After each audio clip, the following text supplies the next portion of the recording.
All right, good afternoon, everybody. Thanks for joining me. We'll go ahead and get started here. If you got your questions, go ahead and post them. All right, so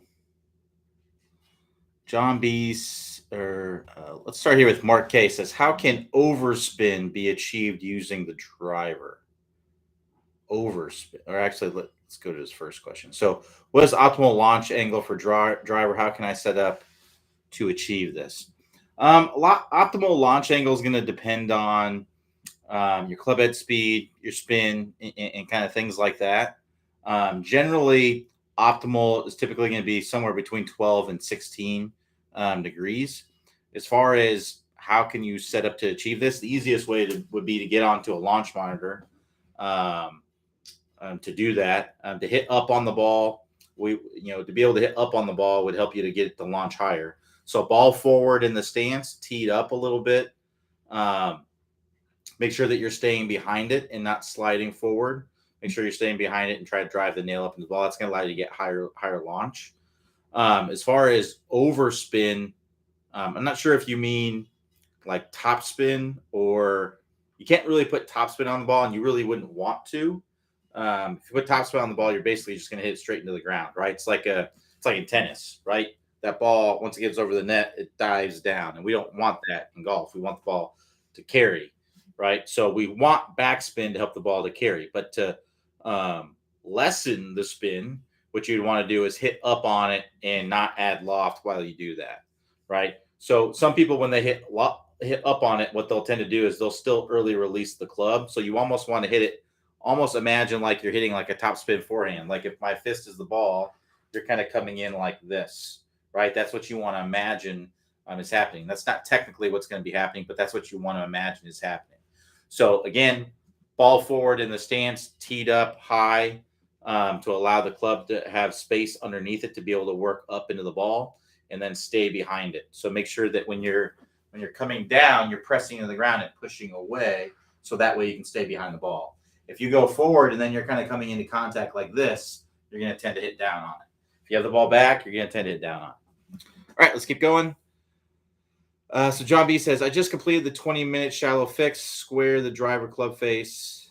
If I have no shaft lean, do I weaken my strong natural grip? Hold on.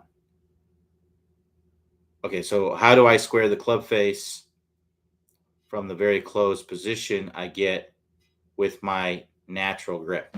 You either do that with a weaker grip or weaker wrist angles. It's one or the other, right?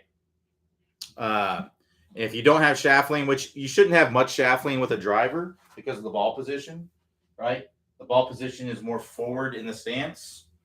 So there's going to be less shaft lean because of that, right? So if I'm coming in, I'm right here, right? I'm going to have less shaft lean as I'm coming into contact because of that, right? I need to angle this down a little bit more, maybe.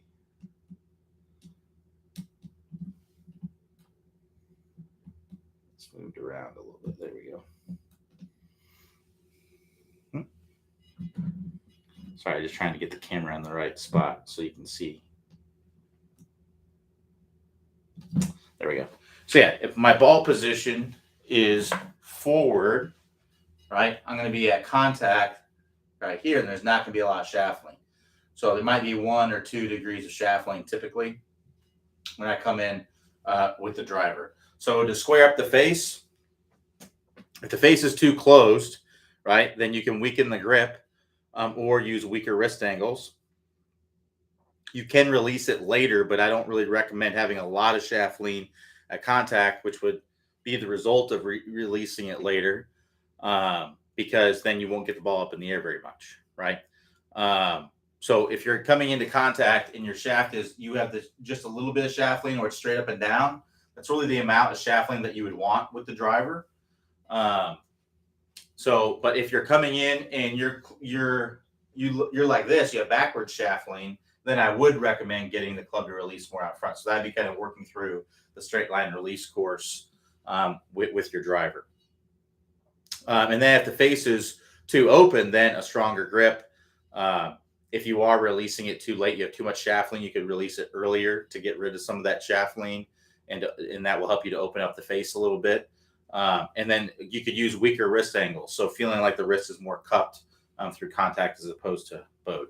So it really just depends on what the wrist conditions are as you're coming in. All right, so John W says, I've enrolled in the 20-minute shallow fix. Is the shallow to square a different course of instruction, or is it included with 20-minute shallowing fix? Quite frankly, I've received so many emails, I'm confused. Thanks. The 20-minute shallowing fix, I'm not sure what the shallow to square is you're talking about, but the only shallowing course we have is the 20-minute shallowing fix. So that's it, just 20-minute shallowing fix.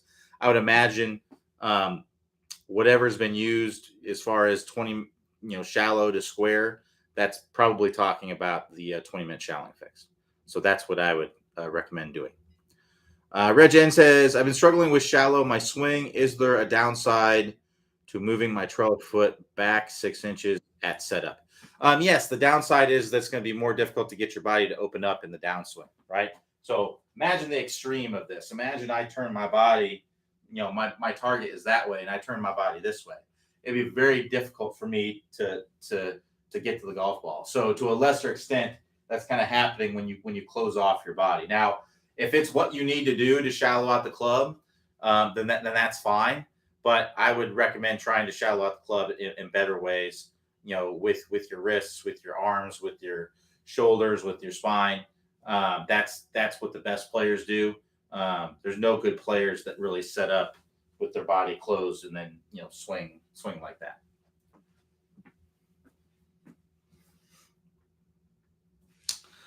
So Bill O says, I've recently been chunking and thinning my chip shots.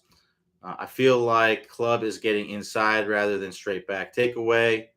Should this cause my problem? Most likely. So basically what you want to do is learn how to use the bounce a little bit, come in more shallow. So you can basically hit the ground anywhere around the ball and you're going to hit good shots. So yeah, using the bounce would be, maybe just having the face just a little bit opening the face just a little bit, that exposes the bounce, and then getting the toe down on the ground a little bit can help, right? So feeling that toe, really trying to hit the ground with the toe. So that's what I'd recommend doing. Check out our chipping mastery course to kind of walk you through the setup and things like that. But it sounds like basically when you're chipping, you should swing with the intention of hitting the ground a little bit, brushing the ground. And if you're thinning and chunking shots, it's kind of a vicious cycle, right? So if you're not really coming in nice and shallow and you hit the ground in the wrong spot, you're going to chunk it, right? And then you're afraid to hit the ground, and then you start thinning shots. And then you kind of get going back and forth. So you want to get to where you're hitting the ground, you're intentionally hitting the ground. So that way you can get a consistent, contact. So work through that chipping mastery course. To get to that course, click the instruction tab, then click the, go to the home page by clicking the house icon at the top. And then from the home page, you can select the chipping mastery course from there.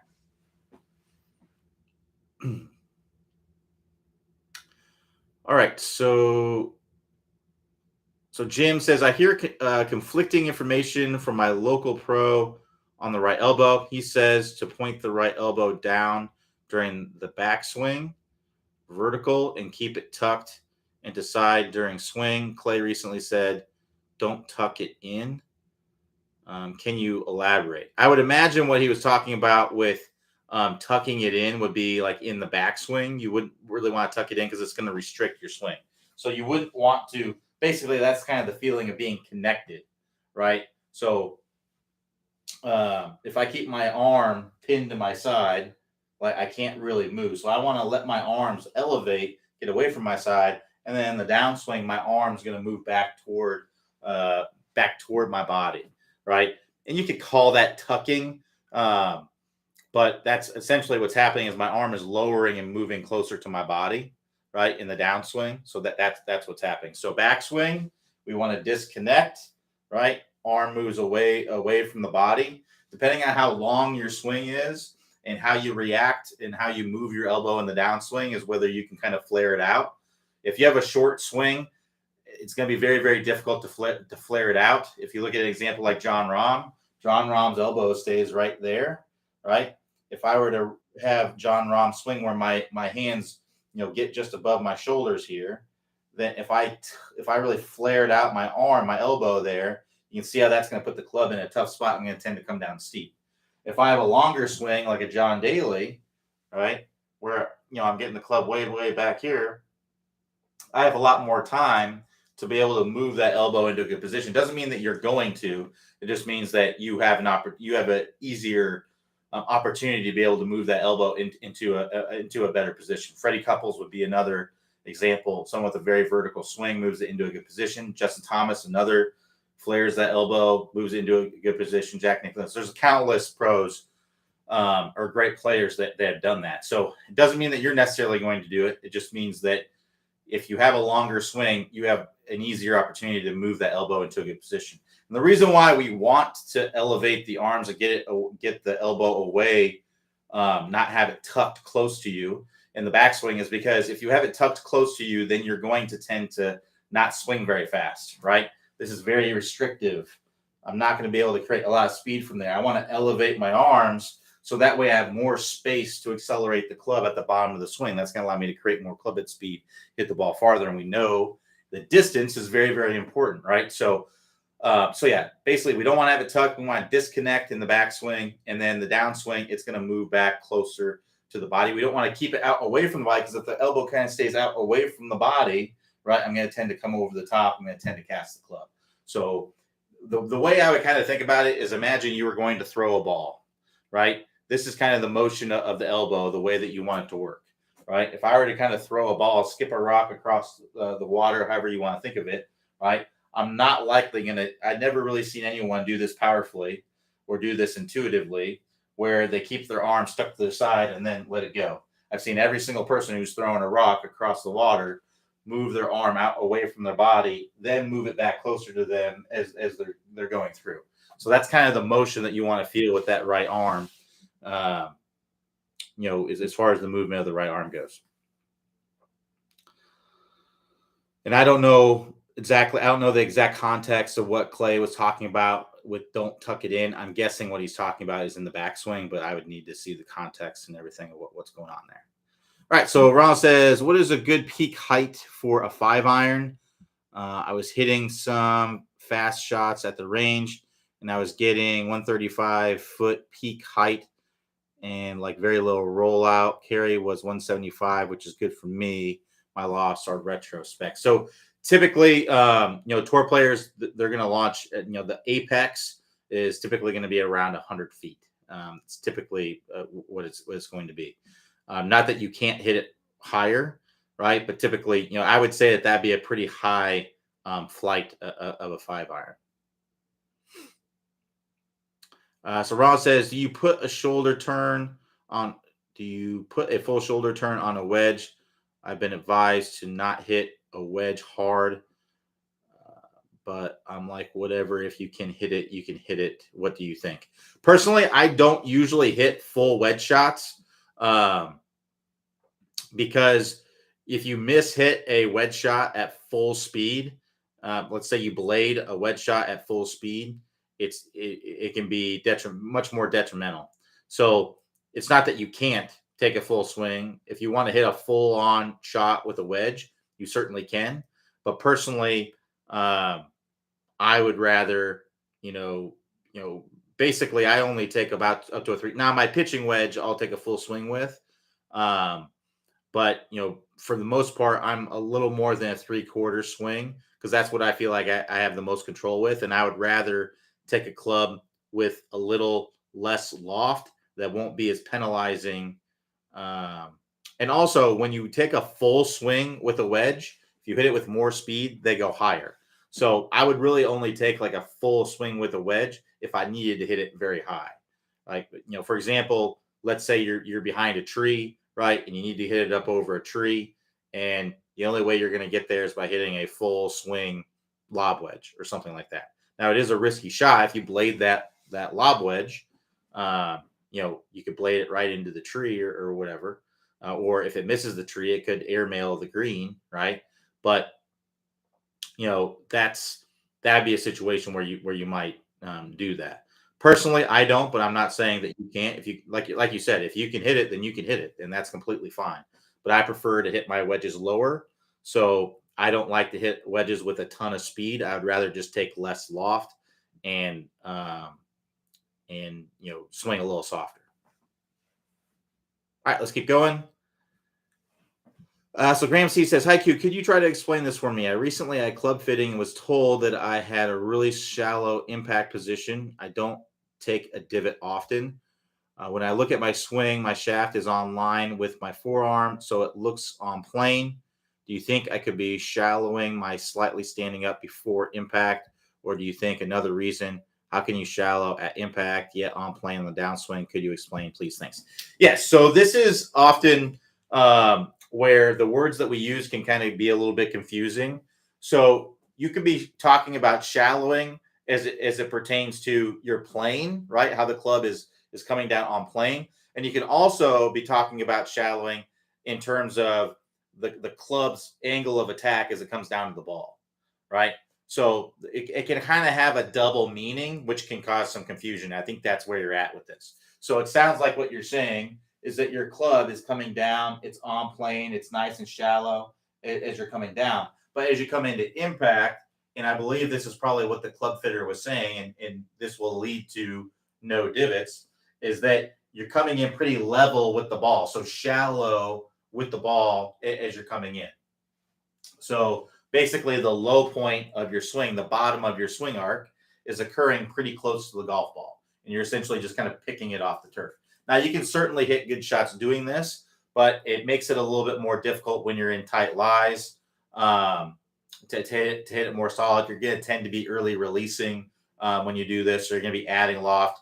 You're going to tend to struggle with thin shots and chunk shots when you do this. So that's why you don't see a lot of tour players that have very shallow angles of attacks. Most tour players are hitting down on the ball somewhat, so that way they're getting shaft lean, and that way they're able to hit off of basically any lie. So basically what it is just the confusion between the club coming in shallow as it's hitting the ball, so the club coming in very level, the angle of attack being shallow, versus basically your club coming down shallow, inside the plane as you're coming down.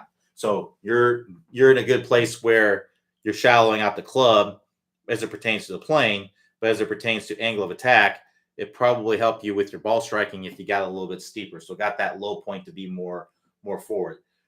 Typically, people who struggle with this would be the compression line is too far angled away from the target. So basically, they're coming into impact and their compression line's angled away too much. With the irons, what I like to see is I like to see that compression line vertical or maybe just angled away a degree or two. If you have a ton of shaft lean, you can get away with being more angled away with your compression line, but most players just don't have a ton of shaft lean. So most recreational golfers are going to be better suited having that compression line be vertical for shots off of the ground. Another thing I would look at is your ball position.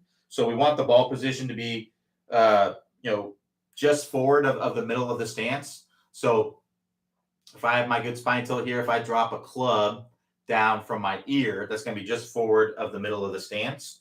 And that's a good ball position for most players. If you've got this ball position far forward, that's going to typically make your club bottom out more where the ball is. We want the club to bottom out in front of the ball to be able to hit down and through it. So the compression line and your ball position would be kind of the two things that I would look at first and foremost to get that angle of attack to be a little bit less shallow, a little bit steeper with the with the angle of attack. That's going to allow you to hit more solid shots. All right, let's keep going.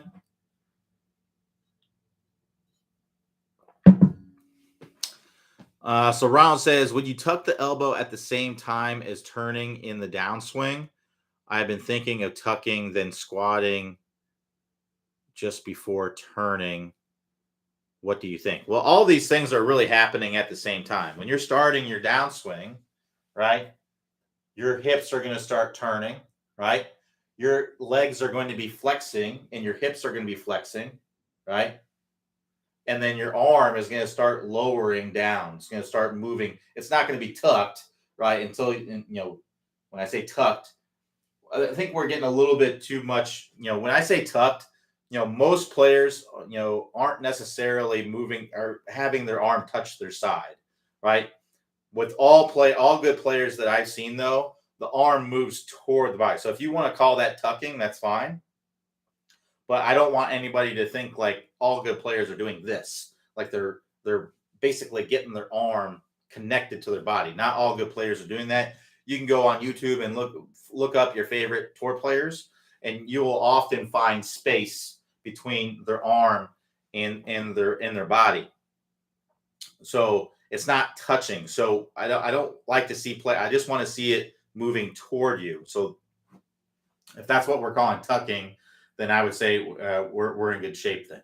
But those things are all happening in the start of the downswing. So like I said, I'm here, right? My arm is out away from me. I'm going to start my downswing with flexing my body by turning my body, and my arm's going to be moving closer to me at the same time. So all those things are kind of happening at the same time. It's not one before the other. It's all kind of happening at the same time. All right. So John S says, what was the purpose of Ben Hogan going from a cupped to bowed wrist in the downswing? More lag, perhaps, to square up the club face. That's really what it is. It's to square up the club face. So if I have my wrist cupped, right, and then I bow my wrist, you can see how that changes the club face. It gets it square. So the reason is to square up the club face. If he kept the wrist cupped, then he would more likely have to early release the club to square it up. So that bowing of the wrist allowed him to get the face square and also have the hands in front. Keep in mind that Ben Hogan had a very weak grip. So most players, especially if you have a stronger grip, are not going to need to bow the wrist like Ben Hogan did. I don't recommend Ben Hogan's pattern to most people because it's very, very difficult. Most players are going to be better suited having a neutral to strong grip and then having neutral to weak wrist angles. So flat to slightly cupped wrist angle. So the stronger your grip is, the more you can have more of a cupped wrist, a little bit of a cup. Obviously, you can't have too much. If you want to see an example, you can take a look at RBC Heritage champion Matthew Fitzpatrick. He has he has a very strong grip, very strong lead hand grip. If you look at him at the top of the swing, his wrist is in this position where it's a little cupped, right? And that matches up with a very, very strong grip. So if you're someone who really struggles with cupping the wrist, I would definitely recommend a strong grip because it makes it, a lot easier for you. You can have good impact conditions when you do that.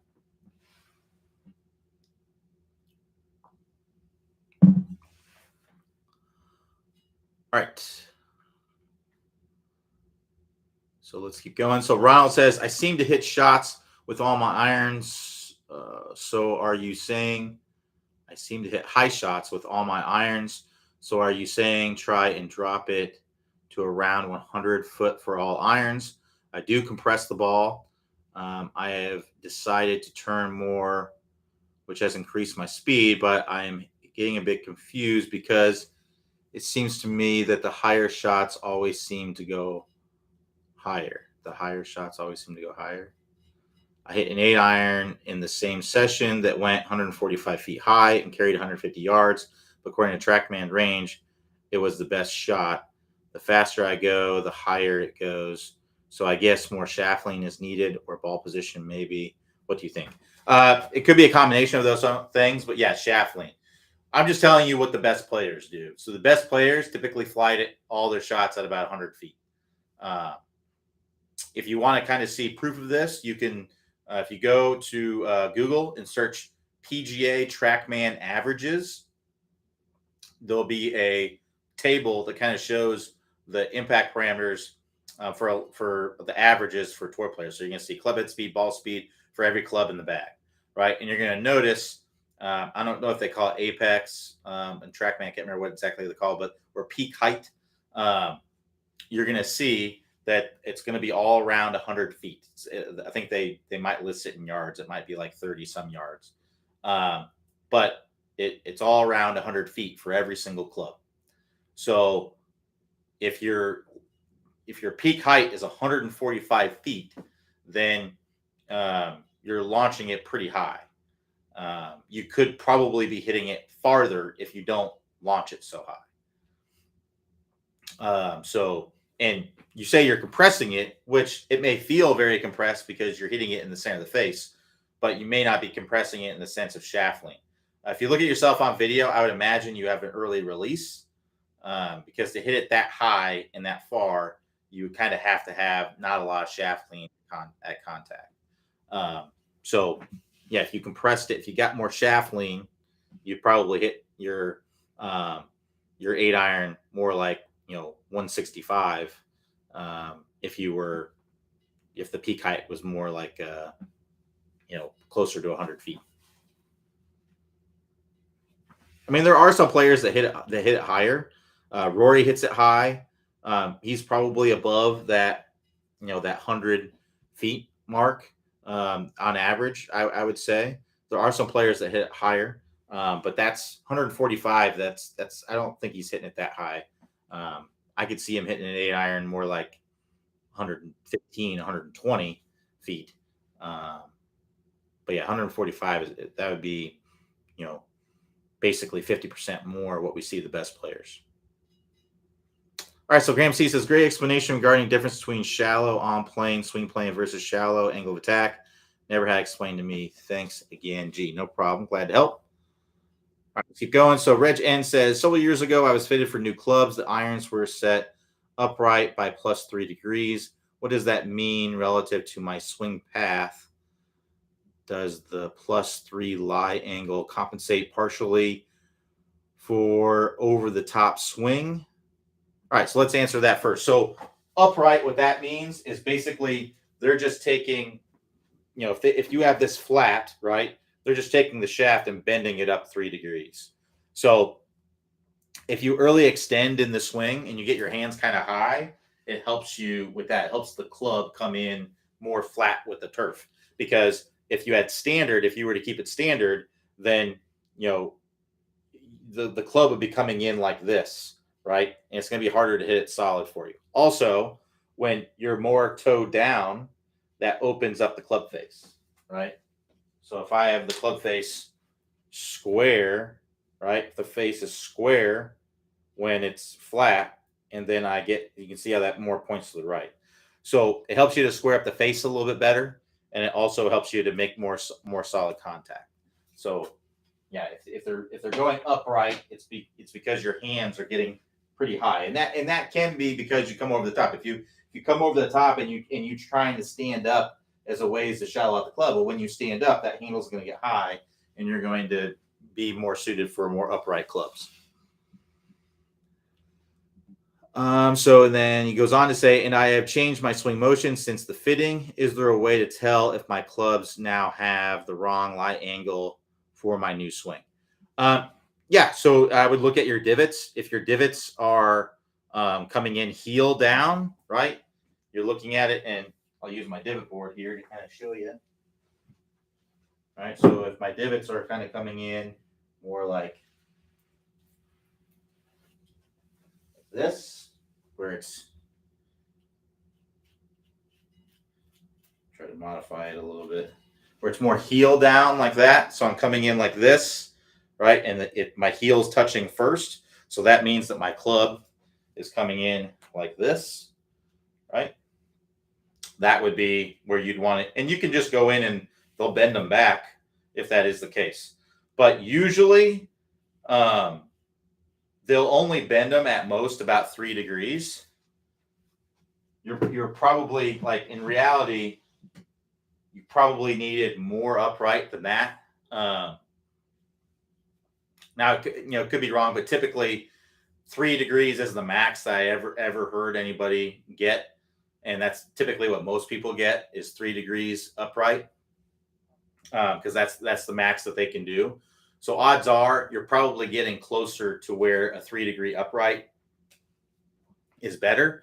But if you start coming in and you're having heel down divots, you're seeing that this is starting to touch first, then it'd be time to, like, just bring it into your club fitter and say, hey, can you maybe have them test you as well to make sure. And then what they'll do is there's just a machine that they put it in, and then it bends it. Basically, they just heat it up a little bit, and then it bends it back.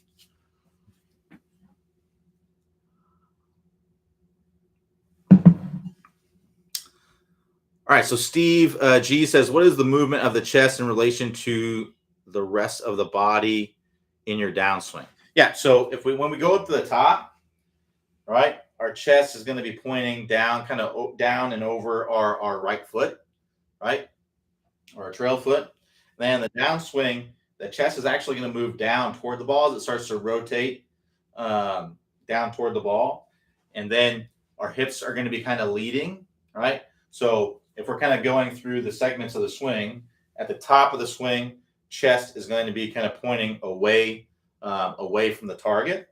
And the start of the downswing, when I get the lead arm parallel, my chest is going to start to rotate down. It's still going to be pointing away from the target though, but it's going to be rotating it's going to be rotating toward the target, but it's going to be pointing more down than where it was at the top because I'm flexing my hips and I'm flexing my knees, right?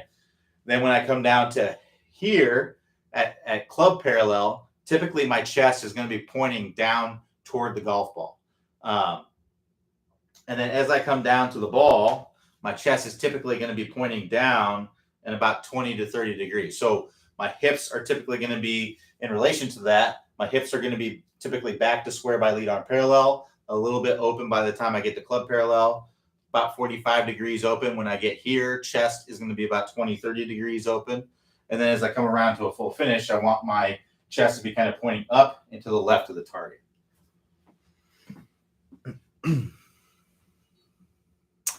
So John S. says, I was asking what the difference is in starting from a cupped wrist position at the top.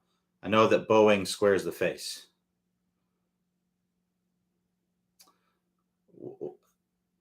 I was asking what the difference is starting from a cupped wrist position at the top.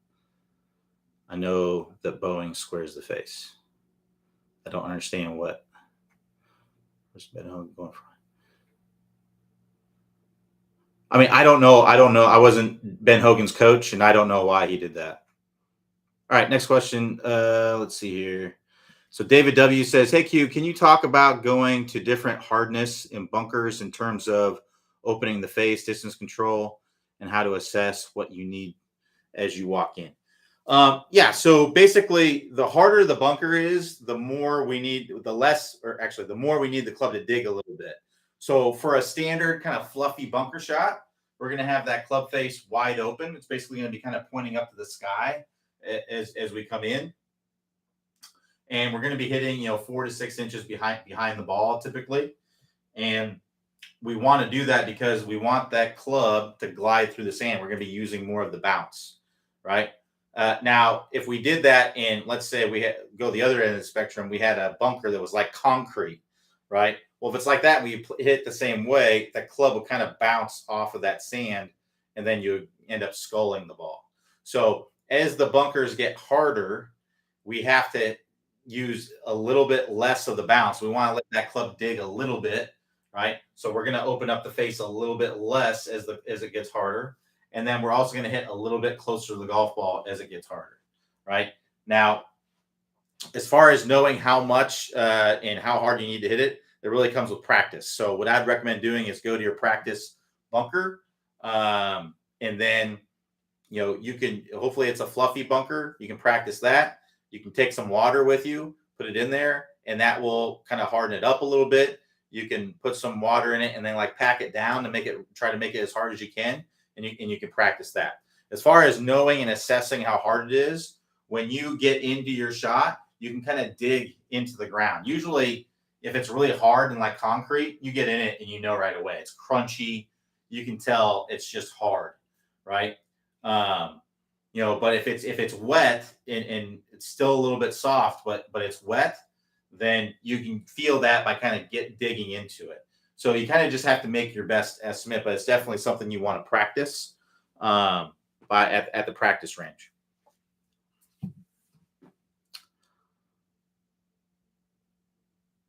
So Steve R says, I seem to hit my wedges with less compression with my other irons. Any suggestion for improvement? Shaft lean would be kind of the main thing. So I play the ball more toward the middle of your stance. Weight forward and try to keep your weight forward and then work on trying to get your hands more in front. So a good drill to kind of do this with wedges would be the stick drill. You take an alignment stick, put it down the shaft like this, right? About half of the stick going down the shaft, half of it going out the other end, and then practice hitting shots, keeping your hands in front and not letting the stick touch you. So middle of the stance, weight forward, and I'm going to keep my hands in front, not let that stick touch me, and you'll start compressing your irons a little bit better. I'd start with shorter, slower swings, then build up to longer swings. All right, Ron says, so what drills can I do to improve the height with my irons? I would love to hit my 8-iron 165. If I swing fast, I guess I hit it harder to release early, if that makes sense. I swung the 5-iron 100 miles per hour and the 8-iron 89 miles per hour. This was my full turn, but it never felt forced. So let me look up the...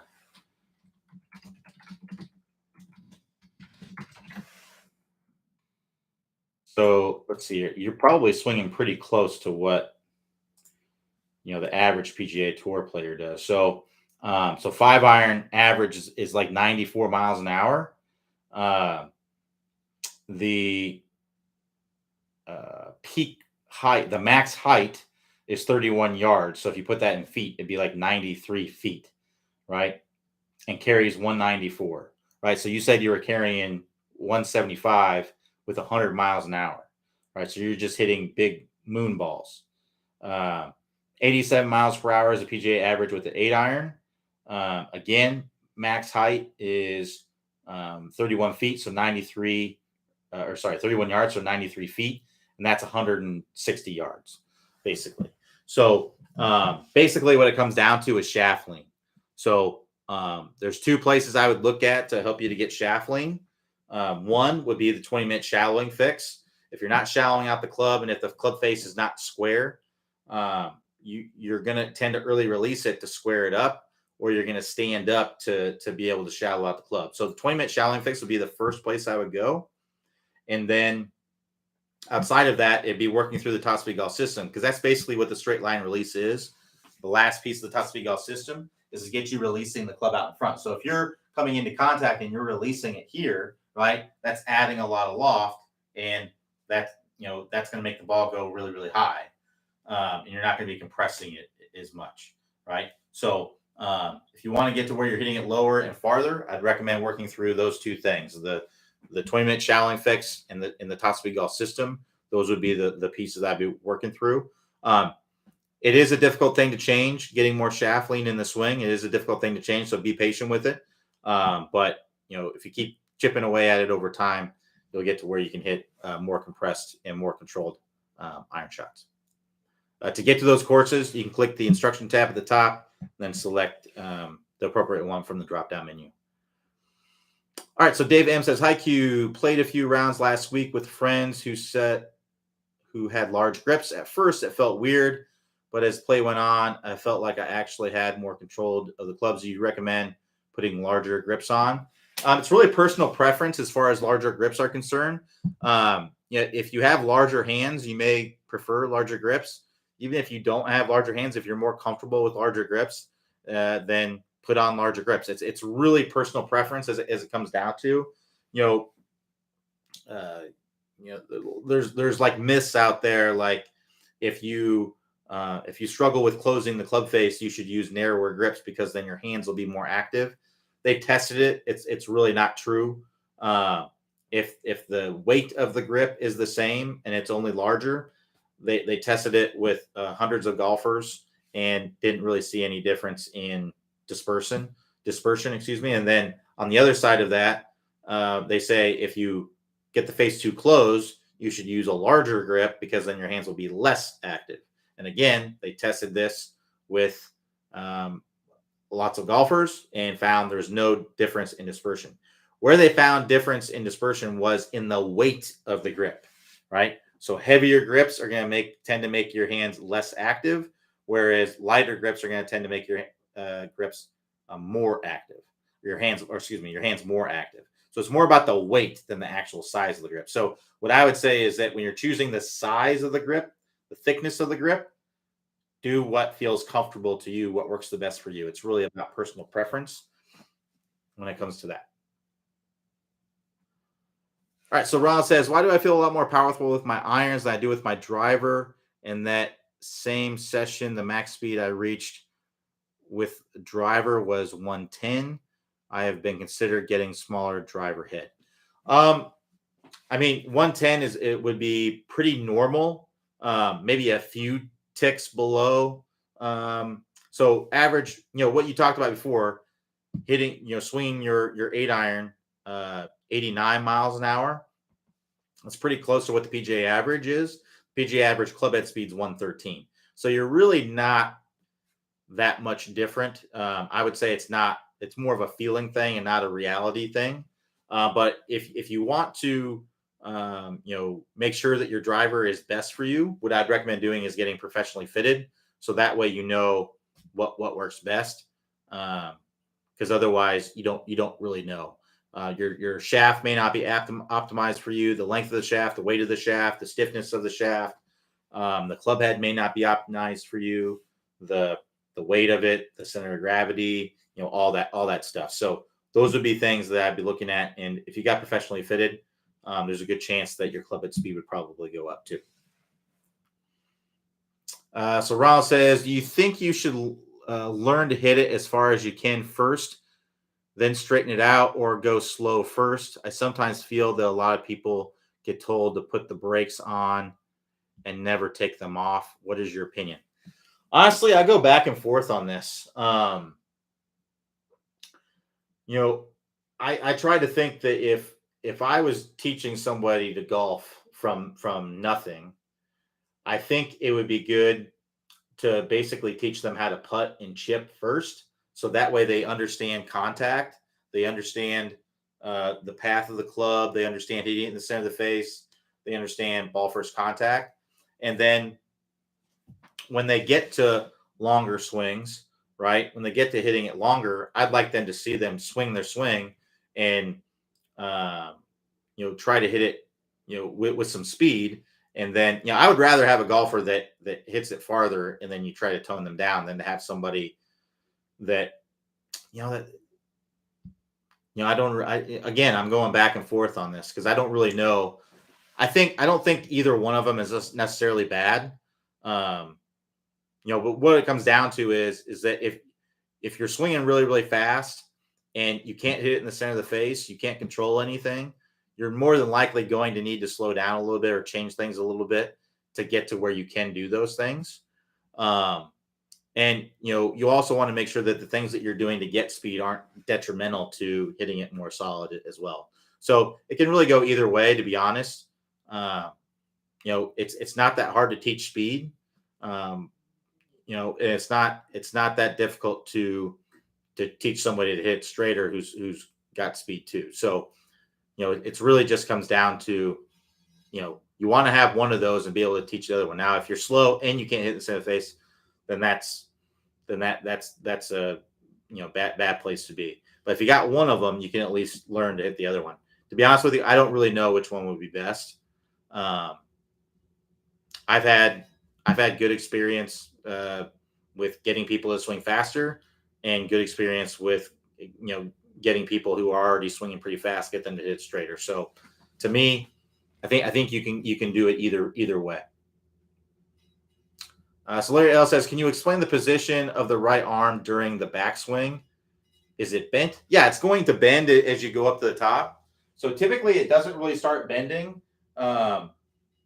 until usually it's going to be pretty straight to club parallel. It can be slightly bent, but typically when you look at the best players, it's going to be pretty straight to here, right?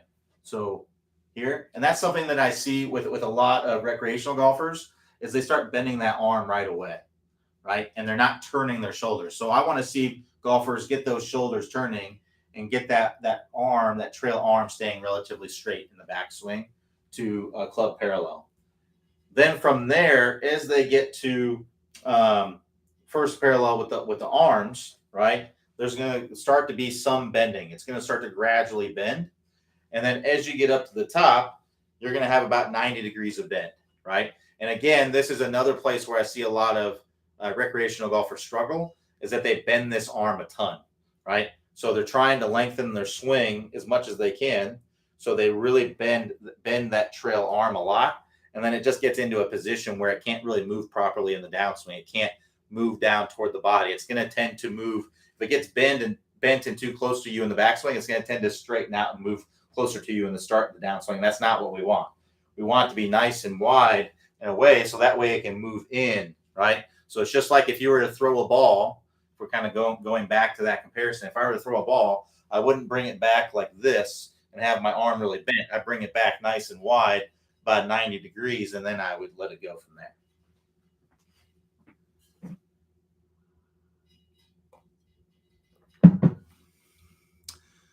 So Reg Ann says, are there any circumstances when you would use a flop shot technique out of a bunker rather than the standard bunker technique?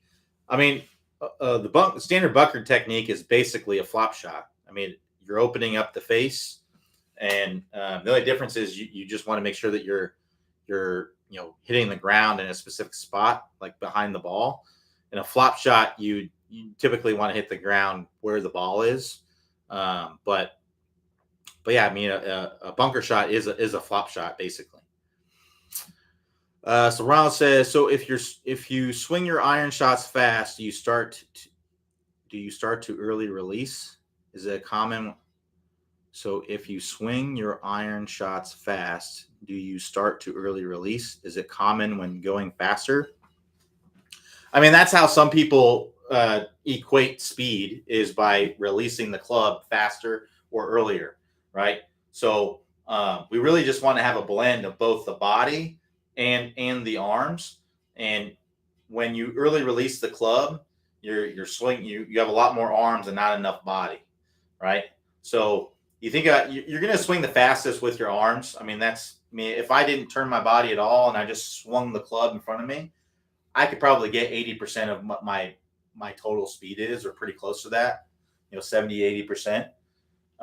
But if I'm rotating my body, that's going to allow me to get more momentum and club head speed. So there's actually a video where Clay talks about this in the top speed golf system. Believe it's in the power turn course. It's called the Momentum Train video.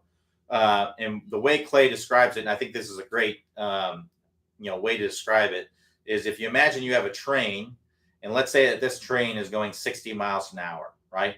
And then you take another train and you put it on the roof of that train. That train's also going 60 miles an hour. And then you take another train and you put it on the roof of that train's going 60 miles an hour. So all the trains are going the same speed, but the train that's on the top is going 180 miles an hour relative to the rails below it, because it's also piggybacking off of the speed from the bottom two trains, right? So that's kind of what's happening in the golf swing, right? My legs, you can think of my legs and my hips as being my body. You can think of my whole body being the bottom train. You could think of my arms being the middle train. And you can think of my wrists being the top train.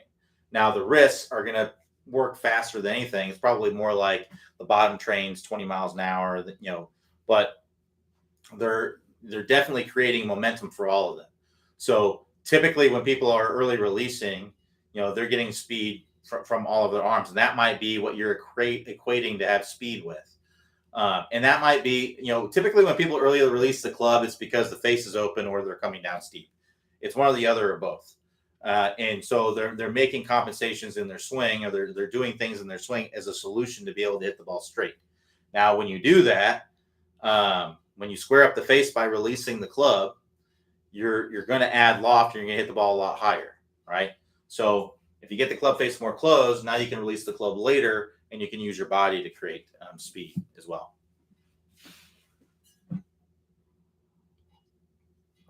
All right, we got about 10 minutes left. We got more questions? So Rick G says, where does the bounce start and end, and do you try to hit the sand first with the leading edge of the bounce? So are you asking like where the bounce is the hunk of metal on the bottom of the club? So that's basically like this angle here, right? So if I have this club straight up and down, right, the bounce is basically this hunk of metal, right, that's below the leading edge of the club. And then the angle of the bounce would be kind of this angle that's created right here, right? So I want this hitting the sand. If the leading edge hits the sand, it's going to dig. So if I have the face wide open, you can see how I want this part hitting the sand.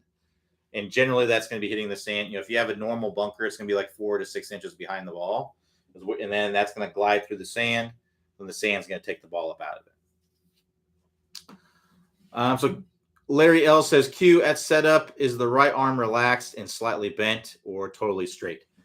Relaxed, and typically it has a slight amount of bend to it, right? We don't want to be like this, with the right arm. We want to let the arms relax.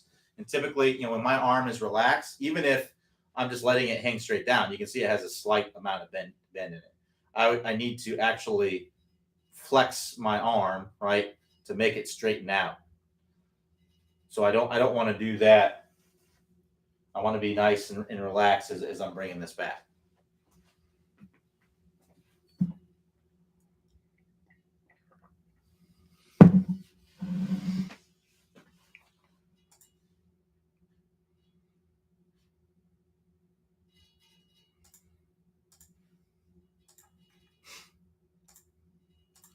All right, we got a few minutes left here. If we got any more questions, while you guys are coming with questions, I'm gonna do some of my other stuff I gotta do.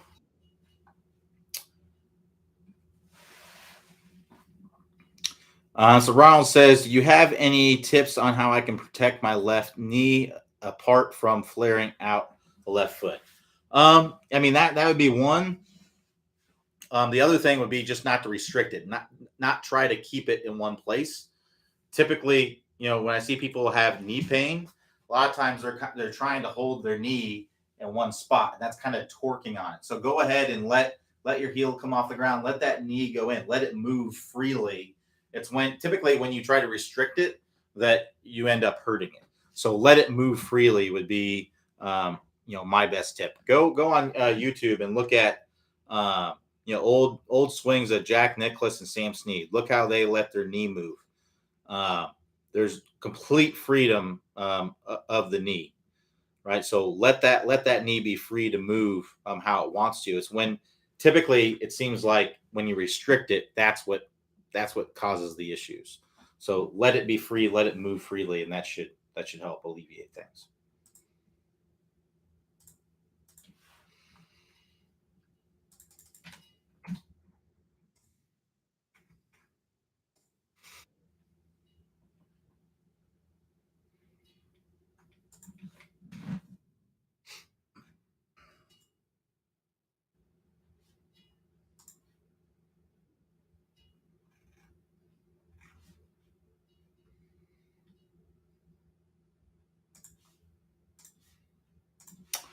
All right, so Ronald says, I sometimes let the right foot come forward like jumping out of the shot at the end.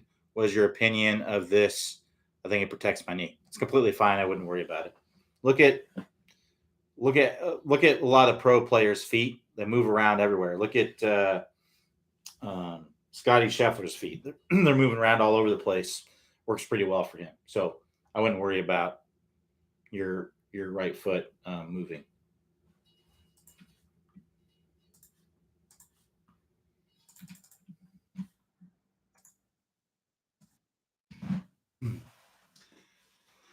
So Pete B says Clay mentions opening the face on chip shots, but in other videos he doesn't mention opening the face. Some when to open the face. So when you want to add more loft or you want to use the bounce, that's when I would open the face. Larry L says, are there any drills to help with the right wrist prior to impact? Yeah, the pet the grass drill. The pet the grass drill from the straight line release course. That'd be a good drill. So to find that, click the instruction tab, then click the top speed golf system, then go to the straight line release course in the pet the grass drill. So Fred C says, other than bowing your wrist, what is best method to make sure club face is closed at impact? Strong grip. So strengthening the grip, and the best way to learn how to find like a naturally strong grip is to work through drill number 1 of the 20-minute shallowing fix. To get to that, click the instruction tab, then click the 20-minute shallowing fix and go to drill number 1.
I do have to go right at 6. So if you got any last minute questions, make sure you get them in there.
All right, 6 o'clock. So thanks everybody for joining me. We'll be back here tomorrow, Tuesday, 11 a.m. Eastern time. Everybody have a great rest of your day, and I'll talk to y'all next time.